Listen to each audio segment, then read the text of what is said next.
GC Boxing Legend Podcast. GC Boxing Legend Podcast.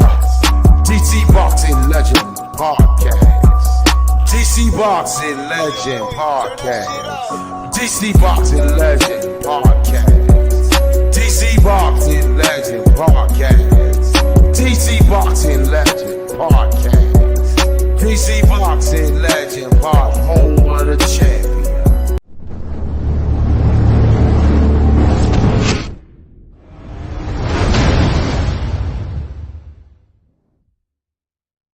The Second Wind Sports Media and DMV Boxing Legend would like to introduce to you our new sponsor. Ladies and gentlemen, yes, El Paso Mexican Restaurant, located at 6151 Richmond Highway, Alexandria, Virginia.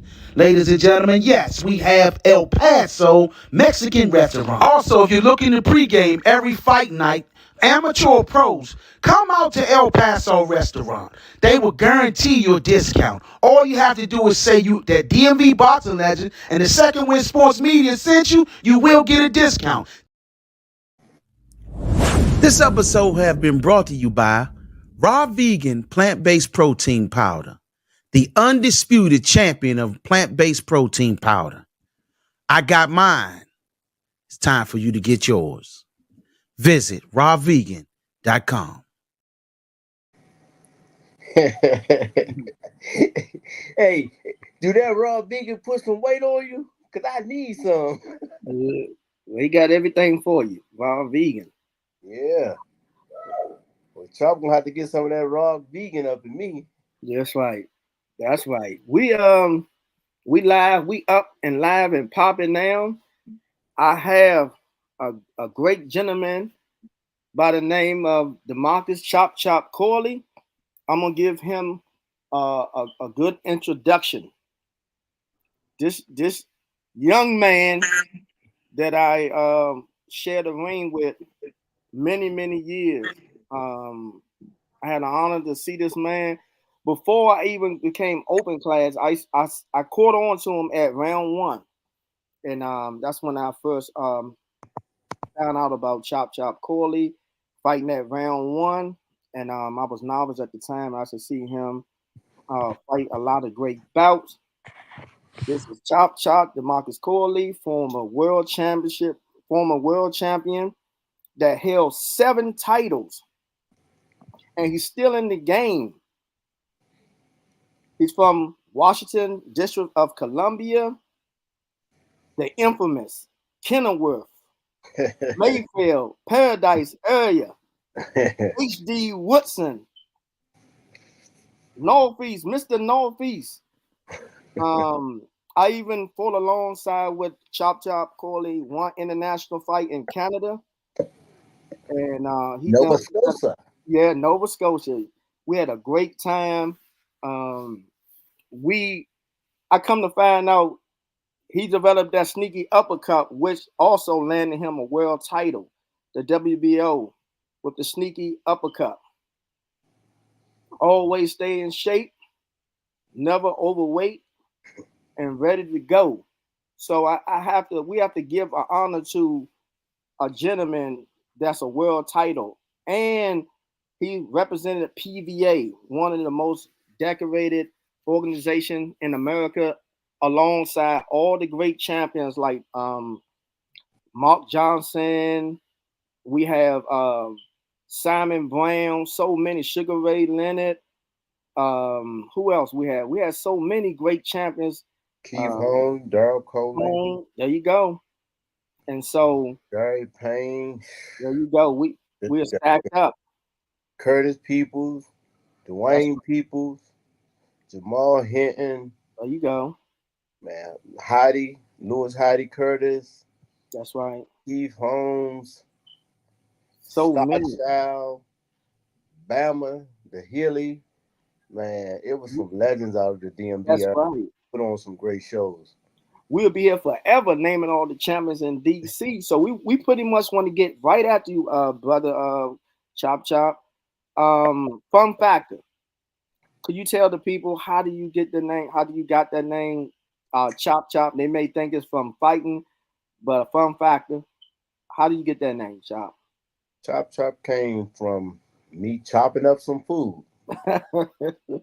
I love to eat. My specialty now is cooking. I'm always in the kitchen cooking. But I got the name Chop Chop. We were in Nashville, Tennessee. It was the Silver Gloves Mhm. Nationals. And we got there. We drove down from DC. And when we got there Friday evening, we had to check our weight. And I got on the scale.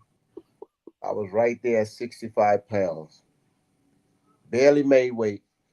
But the weigh-in wasn't until the next day, which was Saturday. Mhm. So we all hungry. So we went out to eat. And I ain't gonna never forget where we went at. We went to Burger King.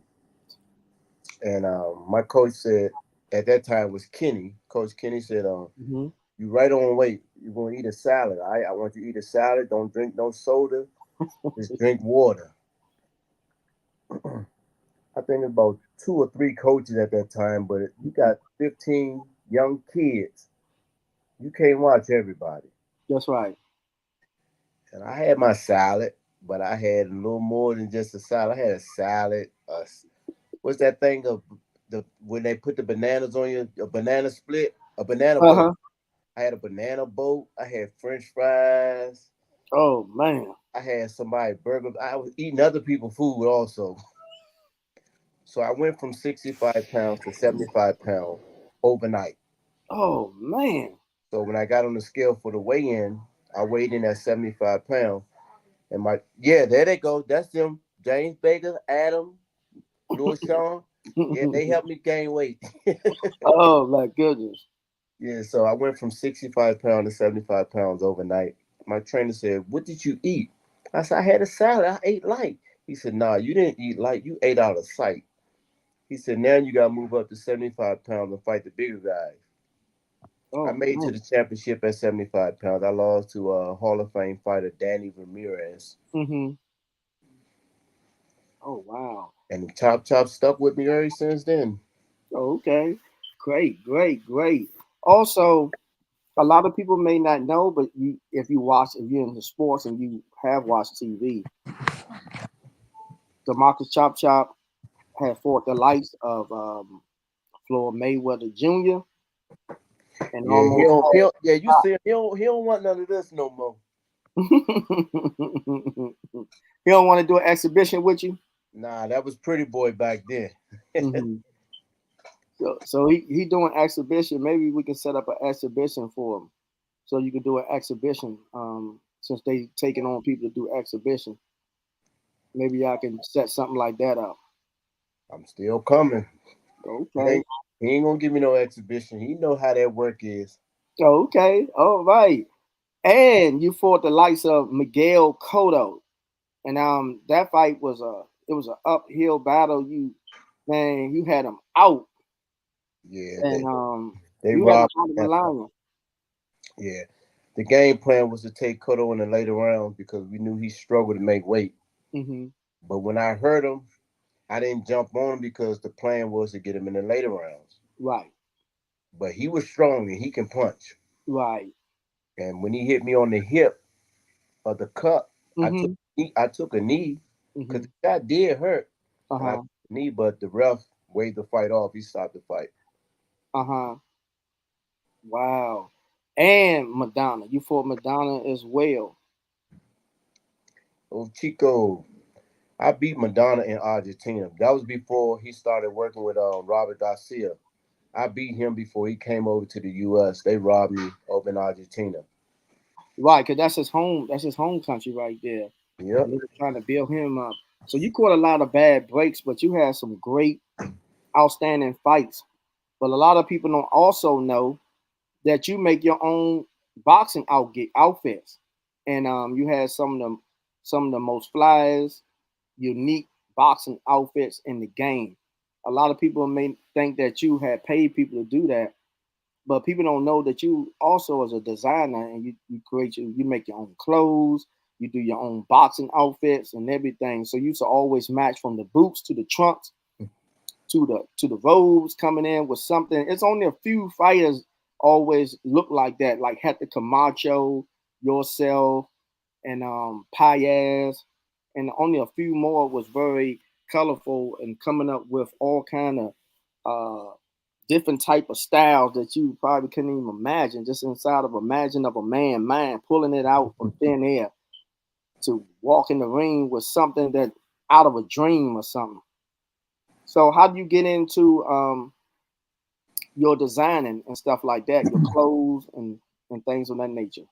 Well, my brother was the first one who got me into sewing. Mm-hmm. Rest in peace, my brother Michelangelo. Right. He was murdered in 2001. Mm-hmm. But he used to make the clothes for the kids in the neighborhood over in 37 when we lived off Anacostia Road. Mm-hmm. He was making kid clothes and stuff. And I asked him to make me an outfit. And he said, "What kind of outfit you want?" I said, "I wanted a velvet outfit. I wanted to fight in some velvet trunks and a velvet tank top with Mm-hmm. tassels, with red tassels." Okay. So he said, "I'm going to charge you $150." I said, "Okay." So we went to the fabric store, got the velvet, got the tassels. He got a pair of shorts and got a pattern, and he took the shorts pattern and turned it into a boxing trunk pattern, to some Mm-hmm. boxing trunk. And he went from cutting the pattern out to ironing the pattern and then placing it on the material and Mm-hmm. cut this cut the material the shape of the pattern. And then he did its overlock. He had a machine, the overlock and a sewing machine. He overlocked the pattern. Mm-hmm. Then he took it, started putting it together. One leg go with this leg, the front. Then he did the back. Then he made the waistband, and you got to run the ribbon through the waistband for the elastic to go around. Right. Within 3 hours, I had a pair of shorts.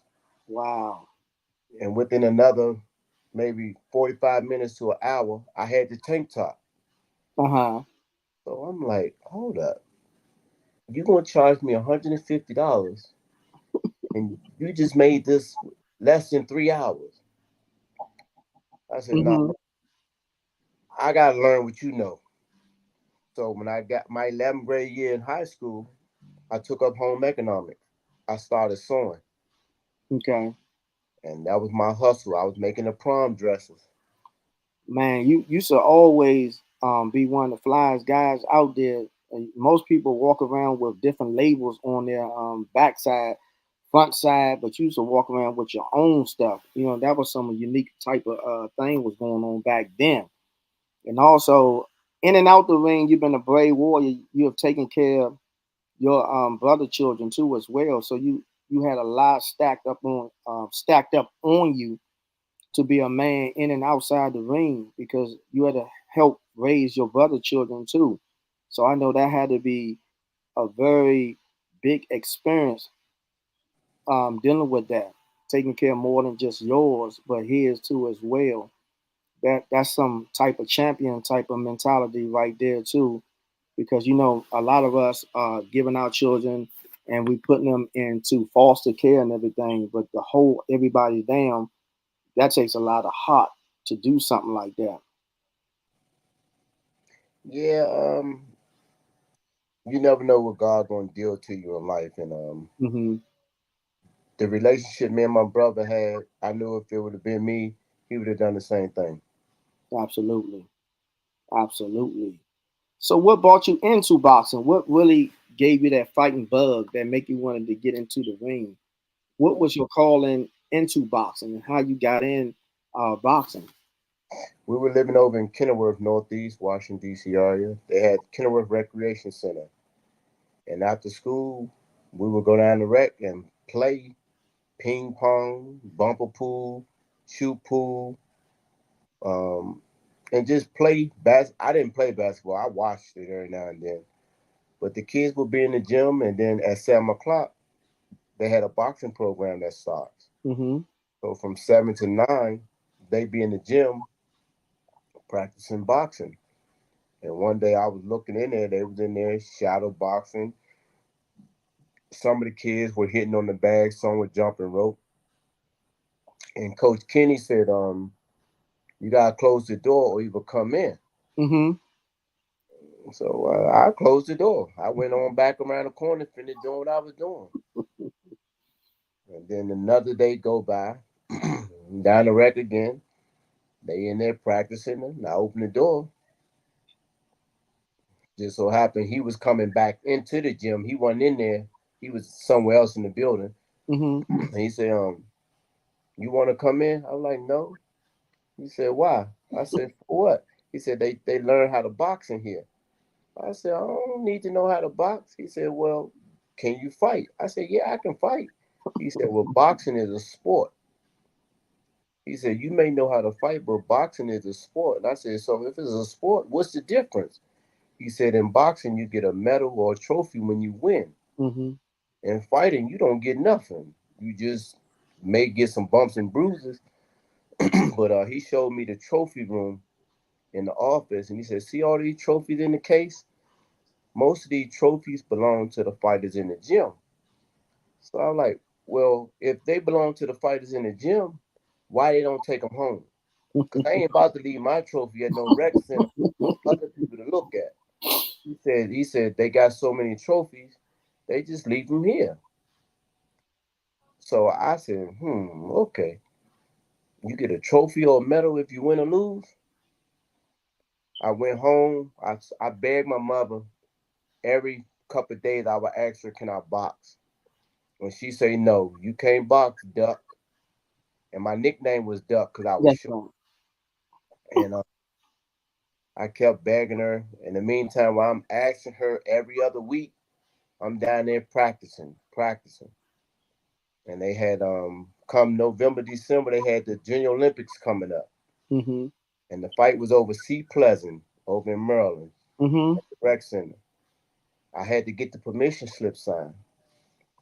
And I was like, Mom, I got a permission slip. Can you sign it for me? And back then, most parents, you bring them a permission slip, they Mm-hmm. don't worry about what it is. They just sign it to get you out the way.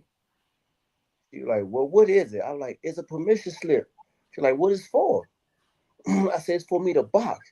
She said, I told you you can't box. Like, what you been doing? I said, I've been down there practicing. She said, you got asthma. You're not allowed to fight. Wow. So I begged her. 2 days later, I still had the permission slip. And she's like, I'm getting tired of you acting now. You lose this fight, you can't box. And if you win, I'll let you box. Okay. So it was an ultimatum. I went in there and I fought my butt off. I won. I brought my trophy home. Mm-hmm. And now she said, you can box, Duck. You must be good. You must be good. So And that rest in peace, Mom. boxing Mm-hmm. changed my life. Yeah. Boxing has been great to us, and it's really been great for you.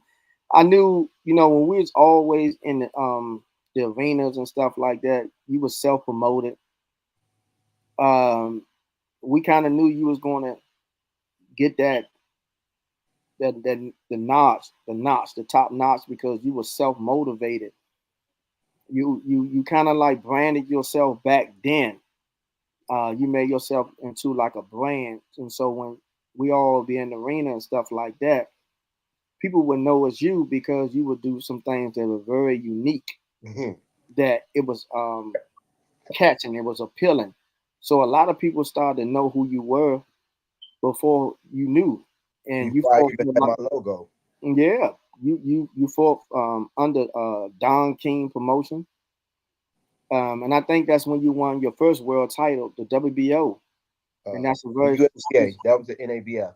That was NVF. Yeah, Oh, who at the MCI Center. okay, okay, cool. Um, I remember you winning in the WBO. That uppercut that Yeah, did it. that was the second world title fight. Yes, And we took and that on a 5-day notice. 5 day notice. That's right. And the WBO is a very prestigious belt too, as well. One thing about that, no one can take away that you always will be a world champion. Just like if somebody was a former president, they'll say former president or former this, former that. So if anybody mention your name, you will always come up as a former champion. Even if they Google your name or whatever, you will always be a world champion. That no one can never strip that away from you. And we proud of having you in our city. because you have done a lot for the game. You put it on the line, and you represented this city very well. You've done a lot, and in the communities, a lot of times people don't see you. I was doing a training some children on Nanny Helenberg Road, and I seen your picture up in there, talking and speaking and doing some events for the children. I said, "Man, Chop in here too. You're in all the corners in DC, Nanny Helenberg Road." Right hook. Mm-hmm. Cassandra, right hook. Yes, yes. And so you giving back. You do a lot for the community, your popularity, and you're still going on. And another thing too, we want to talk about the dirty side of boxing, the business side. A lot of times you could be a great fighter, but you got to know the business of boxing. It's a totally different thing. A lot of great fighters is not put in the ring because of the politics and business. And a lot of people don't know that. They think just being good only will land you a world title. But tell them, speak about the politics in boxing and learning the business. Because if you don't know the business in boxing, you can get pushed over. And a lot of times, some boxers become punchy, and the people getting the most money, and the fighters not getting anything much time to retire. You can talk about the politics in boxing and the business side of boxing that most of these young up and coming amateurs may not be ready for, and they need to learn about the business. That boxing is a business once you become professional, more so than the fun. It's more business than it's fun. Yeah, definitely. I would tell any young fighter who's pro now, who's getting ready to hit that level Mm-hmm. of TV mainstream, they need to Mm-hmm. brand themselves. You got to brand yourself and continue to build popularity so people will recognize you. Right. End of the day, boxing is just not all about fighting. It's entertainment. That's correct.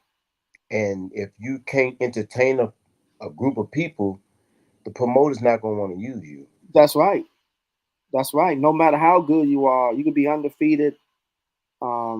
If you're not, the crowd's booing you and everything, your value is going down. People Yeah. don't. That's right. You're You're absolutely not right. sellable. You're not sellable. You're not likable. And people not going to buy the tickets to see you fight. That's right. And if the people don't want you, then you're not going to be very successful among the promoters. Is that correct? 100%. Yeah. So the boxing aspect of this is a very lucrative business, man. And you learn some of your ins and out about boxing. You had to learn coming down the stretch about the game of boxing, something the sport that you really love and develop you, and it helped many fighters become men. You come in as a boy and go in and come out as a man dealing with this because you can't play boxing. You can't play boxing. I agree 100%. And I had a great mentor coming up out of the amateurs, um, coming from 1995 National Golden Gloves, going into the pros in 96. Mm-hmm. Working with Pernell Whitaker, they sent me, I went straight to training camp to help Pernell get ready for one of his fights. Chop, we're going to hold it up for a minute. We have a commercial break coming. We're going to get back with you on the other side. We're going to take a quick break, and we'll be right back at you. All right. Get ready for the Beltway Boxing Extravaganza on September 14th at the Sports and Learning Complex in Landover, Maryland. Witness talented amateur boxers in action, showcasing their skills and passion in the ring. Doors open at 4 p.m. with the first bout at 5 p.m. Special guest appearances by local talent. Don't miss this electrifying event. Reserve your seats now and be part of a night filled with excitement and unforgettable moments. Contact Special Touch Promotions at www.beltwayboxing.com. Right back at you. Okay. So, growing up in DC, my experience, it has been a very distraction to we lost a lot of great fighters to the street. Growing up in Washington, D.C., we had talents, and back in the day, in the 90s and the 80s, we had boxing gyms all over D.C. From every corner, you could find a gym, and we lost a lot of great fighters to prison, to death, and a whole lot. How do you stay positive and stay away to get your life together and pursue boxing, what were some of your tactics to stay away um, and knew that you had a purpose in this fight game? And what do you wanted to get out of it? My thing was growing up in the projects of Washington D.C. I wanted to make it out, Mm-hmm. and boxing was an opportunity for me to do it. Mm-hmm. A lot of other people use another sport. My sport was boxing. It was one on one, and Mm-hmm. I knew that was my calling because I like to fight. Yes. So I didn't mind a person hitting me. I know I'm gonna hit you back, and it wasn't about how many times you hit me. It was just as long as I stay in there with you. If I catch you with the right shot, I'm gonna get you. Right. So boxing was my escape to get Mm-hmm. out of the ghetto, That's right. and I got a chance to travel and see the world Yeah, you did. from state to state to country. Boxing really changed my life. That's a dream come true to be able to see the world, man. You say a kid from the projects to be able to see the world and perform under these bright lights. We were shocked, to see you. Not really shocked, but we watching you on HBO. Not no broadcast like some old stuff in the back alley type of stuff, but like HBO and Showtime and all of those, and you fought under the bright lights. And every day you went on those fights, every time you brought your armor, you was ready to come to go to war with anybody. And so you didn't really duck no fighters. You went out there for the best, and you was in it. I mean, the love for the game of boxing itself. You represented this city, I think, very good. You made it to the amateur Hall of Fame as well. That's another accomplishment. Winning the 1996, the whole thing, the nationals. You also competed in the national with you fought against another former world champion, Fernando Vargas. You also in the amateur super judo, Zab judo. I mean, we can go on. You can have a lot of names underneath of your resume. You have paved the way for a lot of little youngins to look up to you because you went in there and not arrogant, easy to talk to, and reachable. And so the game of boxing has really done a lot for you as well because, like you say, coming from the DC and back in the day, the Mayfair and the Kenilworth and the Paradise, that was a bad section right there. You're fortunate to let your mom get to see you on the up and up. When she closed her eyes, she got a chance to see you doing something.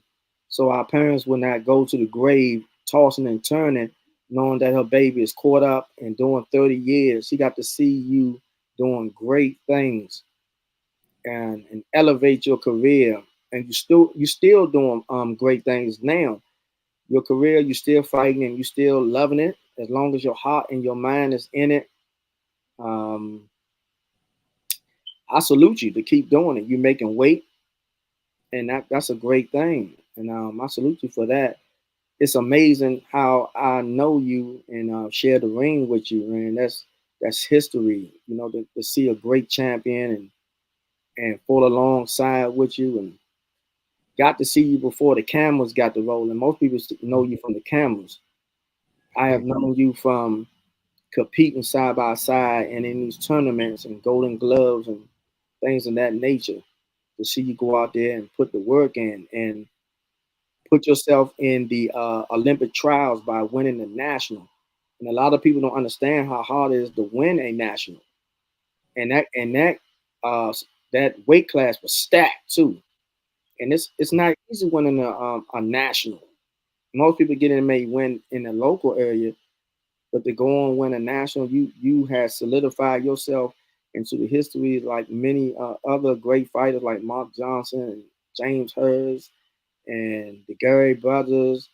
the Peterson brothers, and it's a lot more. I can't give everything off the top of my head, but to win a national is not easy. To win it all. Yeah, I think I can say I am special. I'm SKD. Hmm. I'm something kind of different. Okay, That's who I am because Chop is different. I'm different, you stand on it. You should and never. Hmm. You should God always look at yourself. God blessed me with a gift to be Yeah. different from everyone else. Hmm. But He also gave me a vision, and He gave me a chance to see myself in a shootout, and then to allow it to come true. But I got a chance to tell everybody about it in the gym that day, Okay. and then that night it happened. Wow. And then to be able to come back from being shot in my spine and in my left leg, and he can say, "Look, I'm not done with you. This is just Hmm. the beginning of your career." Hmm. And then to allow me to win 7 world titles, to have 88 professional fights, Hmm. and to accomplish so many things in my life, I'm Yes. blessed. Yes, you are. You are blessed. In the end, we should be working on a movie for you to you need to write a book or create a movie. This is something that's coming straight out of a movie or something, or a novel, real fiction. What Yeah. you have accomplished, you need to be working on that. Also, you have a lot of stardom, so you need to exercise your stardom power by um, putting yourself out there, starting your boot camps and stuff like that, because we know it's a lot of fighters, people that's not fighters out here making millions of dollars training people and holding boot camps and all type of thing, and they never put the blood, sweat, and tears, but they getting a lot of money. Mm-hmm. So it's time for some of us to put ourselves in these arenas too, and put ourselves out there, because if you apply yourself, this boxing thing can really do a lot for you. 100%. So true. Yeah. So we appreciate all the hard work and dedication, and tell everybody you're fighting. You got an up and coming fight as well. You want to speak about that? Yeah, we can talk about that. We got the upcoming fight, October the 26th, is in Fayetteville, North Carolina. It's against a young, hungry fighter named Michael Williams Jr., Okay. Mr. 300. His Oh, dad is Mike Williams Sr., Mr. 300. And okay. Mike Williams Jr. is half of that 150. So, Mr. 150, get ready. Okay. You gonna feast on them, huh? Yeah, we're going to give him a half of 150. Uh oh. Uh oh. So that young ain't gonna he gonna find out that he's still a cub, huh? What you say? The young fella going to find out he's still a young cub. I'm hoping he's not a young cub. He's a young man. He's 25 years younger, so hopefully Okay. he can stand on it and be a man at the end of the day. Man, is it gonna be televised anywhere? Everybody's going to be streaming it on their platform, so you'll be able to hear about it when who's all going to have it. But it will be streamed on somebody's platform. How's the weight? Are you far off, or you on target, or where you at I'm with the good. weight? I never had a weight problem. You never I'm had a weight I'm problem? weighing at 144 pounds, 145. Well, okay, so you running in the morning, huh? Or at night? I ain't gonna have to run. I can just go to the gym and work out, and then wake up the next morning, get on the scale, and I'm gonna make weight. Oh man, that's what's up. That's what's up. So you tell him you got your little son. You're working with your little son, little Chop. You Lord tell him Chop, how that's coming along. he's coming along good. He had his first fight early this year. He took his first loss, which I was proud of him getting in there fighting a bigger guy, a guy that Hmm. 4 fights already, and he did a hell of a job. But his feeling was hurt when he took his first loss, and I was glad that he got a chance to see what it feels like to take a loss. So Hmm. come back, how he's going to be more relentless and vicious when he get back in there. That's right. That's right. We have to let them know that we're not going to win everything, but it's about giving your all, giving your best, because the fight game now is so messed up. Like everybody thinking that you're going to be undefeated forever, and they don't want to lose a zero and all that type of stuff going on in boxing, and it's really messing the thing up because a lot of people don't want to put their record on the line. Everybody want to be undefeated and no one wants to lose. But some of the greats had some 8, 9, 10 losses and still was great. So, man, you look like you're getting a little tired, Chop. Dude, Chop be up from 6 o'clock to 11 o'clock. I'm always working, man. I'm a busy man. You're a busy man. I get that work in, boy. You get the work in. I gotta drop a 50 clip before I go to bed tonight. Oh yeah. So Yeah. what is some in the work for you as well? You promote. You have your boxing gear. Chop has his boxing gear. Y'all can look for him. He had boxing gear, boxing boots.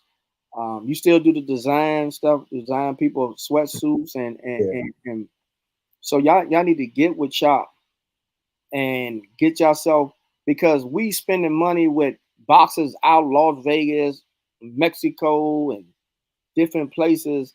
You have a gentleman right here that y'all need to reach out and get your boxing stuff geared up, your outfits, your sweatsuits, your joggers. Keep that money in house. This is one of our own, one of the PBA. This is one of the great fighters that paved the way and fought amongst us. And don't try to give the money to everybody else. Let's try to keep some of that money in house. But they can reach me on Demarcus Corley 2019 on Instagram. They can reach me on Facebook, Demarcus Corley. And I have all my merchandise pretty much is custom made for the customer. Okay. But I do have hand wraps available if they wanted hand wraps. I do customize jump ropes. I get adjusted just for your length. And we just branding ourselves. Everything is custom made. Nobody want to wear everything with someone else got on different color. So it's custom made to fit. Uh-huh. So what about the boxing gear? Are you making boxing gear for people too still? I have boxing equipment already available, and I also do the equipment custom made as well. Everybody don't want the same color boxing gear. They don't want the same boxing shoes. So it's just customized, and you just let me know how you want it made, and we make it. So get with Chop. Chop also, you can follow him on Instagram, Chop Chop Kitchen. The brother do a lot of You want cooking. to me in the kitchen now? Yeah, he in the I kitchen love to too. eat, boy. Yeah, he loved to eat and he loved to cook. This is my man Chop right here, man. We go way back in the 90s and stuff like that. We get to see the ups and the lows of each other. But I am so glad to see you doing good. You still around. That's a blessing itself. Seeing you taking the ring and you still doing what you have to do. And now you pass the torch to your son. This is outstanding, brother. I really appreciate you. You're one of our champions in this division in PBA in the Washington D.C. area. Somebody we know that fought a lot of great fighters. So we have to commend you. You doing what you love doing, and every day that you love doing something, it's not work. It's only work when you don't like what you're doing. So hey, it's almost like stealing. Almost, it's legal stealing almost because it's legit and it's good. And your health is great. You speak well. You're not punchy and slurring out the brains. Quick on your thoughts and your wits. So that's a great thing too as well. Appreciate So it. yeah, I appreciate you too, brother. And we will be cheering you on. And thank you for stopping by with the DC Boxing Legend podcast. Thank Brother Rashid. And another thing, we need more guests to come on and share your story. You don't have to be a world champion, but if you lace up, put the gloves on, we want to see and hear from you. Tell your story. And that's it, Chop. Is anything else you would like to say? Or leave anything Any inspiration for the upcoming fighters? Um, anything you would like to say before you get out of here? For the upcoming fighters, just stay ready, man. So you ain't got to get ready. That's right. And That way, don't be blowing up in weight and stuff like that, right? that way you ain't got to struggle when you got a date coming up. These up and coming pros, y'all need to stay in the gym. They having fights like every 2 to 3 months in the DMV area. Mm-hmm. Eric Davis Promotions, he got a card in November. Fighters need to stay ready so they ain't got to get ready. Eat right. It ain't your last meal, so just eat right. Mm-hmm. And Stay tell them about the alcohol. Tell them how bad alcohol is. And a lot of fighters like drinking alcohol and trying to train. When they get a little bit of money, people want to start drinking alcohol and partying. Tell them how bad alcohol would do and age your body if you're in this fighting game. um, I'm against the drinking. When I was young, I tried it. I used to go to the go to see Red Asses. That's your thing right there. I tried the drinking, but I knew what I wanted out of life. I Hmm. wanted to become something, and drinking was gonna stop that. So that was a no right there. And then on top of the drinking, a lot of these young fighters they be smoking. Hmm. They love to smoke that weed. I ain't gonna knock what you do. I tried it when I was young. I tried Right. to smoke weed, but I knew what I wanted. I, That's right. I wanted to be a world champion. That's right. Also, they make you take Ewins now. Hmm. Back then, you wasn't taking Ewins like they doing now. They pissing Right. you before the fight, after the fight. Hmm. So I just recommend you don't smoke, don't drink, and dedicate your craft to the sport that you love. That's right. That's absolutely right. Because when you drinking and stuff like that, and your mind shuts down to your body. You want your mind to control and tell your body what to do. But if you drinking and abusing your body, you both can't communicate with one another because it's off, and you losing time and stuff like that. Drinking and aging you. If you want to smoke cigars and you want to drink, that's on you. Wait till you finish your career. And then if you want to dib and dab and that kind of stuff, then so be it. But as long as you fighting, preserve your body so your mind and your body can answer the call. I want you 100% straight. Yes, sir. You hit It's that on the hammer. yes, sir. Thank you, Bubba. Chop Chop. Demarcus Corley. You know, it's an honor for you coming through and taking the time to talk to the audience. And VC, we got a lot of love for you. We appreciate you stopping by, and we're looking for more guests to come on and showcase your talent and tell us your story too. And you DC. tell until you tell Mark Johnson, Hmm. Mark Two Shop Johnson, Okay. when he get in some shape, I'll be ready for him with that Ooh. exhibition. Oh man. So you calling him out too now? Yeah, I want Mark Johnson. I wanted Daryl Coley, but Daryl Okay. can't get the weight, and Daryl don't want to sell no tickets. So Okay. I want to do an exhibition with Two Shop. You So did. tell him to be ready. Okay. I will relate the message back to him. I'll get him on the show and relate that message. Why not get the money? You know what I'm saying? He's a Yeah. Hall of You Famer. know his dad ham, right? So Mhm. I'm gonna act like Mark is a piece of ham. I'm gonna chop his ass up. Oh my goodness, man! I like that pork too. That's ham. Oh my goodness. Thanksgiving about to come around too in November. Man, don't cut that mess out, man. Don't do my man. That man's a Hall of Famer, man. Put some respect on that name. Let's I ain't gonna hit him with the hook. okay, not the hook or the Not the hook. uppercut. I may hit him with the uppercut. Let's make the money, and that definitely for sure. We can do it probably somewhere in the middle, um, one of the spots where a lot of people will attend something like this. Yeah, That's a lot of brilliant. old heads will come out for that thing. They want to see Mark, see what he can move, see if he can still move and groove. That's right. Cause That's right. he was slick, boy, when he was up there. Okay. They Yeah, ain't call him Mark was very entertaining. Mark was very sharp entertaining. nothing, boy. That Yeah, two he was shot, sharp. that thing meant something. He was sharp. Yeah, he was sharp, man. A lot of guys, Midwest and stuff, was afraid when they see him going to these these amateur fights like Ohio State Fair and different places all over the country and Olympic trials, people knew he was coming. Him and his brother was awesome fighters. James too, yeah. Yeah, DC had a lot of great fighters, and I'm just sorry that we lost a lot of great fighters to the street because it was a war zone in the '90s. You know, and that the drugs and the academic kicks in and the guns and stuff like that.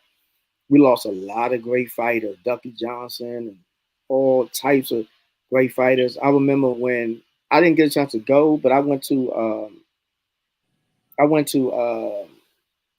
what's the group home, and I didn't get a fight that day, but B Scotland did, and a few people. We used to go to prisons and compete in the prison systems. We used to do things like that. Take a bus and go to the prison system, Lorton, and had the fights. But at that time, I wasn't good enough to go down there because I was just getting on the scene. You know, I was novice before I got open, and I won the senior novice boxing belt championship. But I wasn't on that level. It took me some time to get to where y'all, because y'all came in young. I started fighting right out of high school, so I came in the late end of it, and y'all was fighting when y'all were little boys. So y'all was already up and running. I was just getting in. It took me some time to get talented and start to compete on a high level with y'all because y'all came before me, and I give honor, and I love this game of boxing as well. And so we're gonna represent this thing. We here, and you can come back on again and talk about different things. It's not just boxing. You can talk about your business or whatever, and come on here and promote your business as well, and talk about your children, your coaching business. It doesn't even matter. Just get on here and put the word out here. Got you. Okay. My man Chop Demarcus Corley, former world champion from the DC, boxing legend, good man here. And we will see you on the other side, my brother Chop. Okay. Peace out. Got you. Okay, my brother. Stay strong. DC Boxing Legend Podcast. DC Boxing Legend Podcast. DC Boxing Legend Podcast. DC Boxing Legend Podcast. DC Boxing Legend Podcast. DC Boxing Legend Podcast. DC Boxing Legend Podcast. DC Boxing Legend Podcast.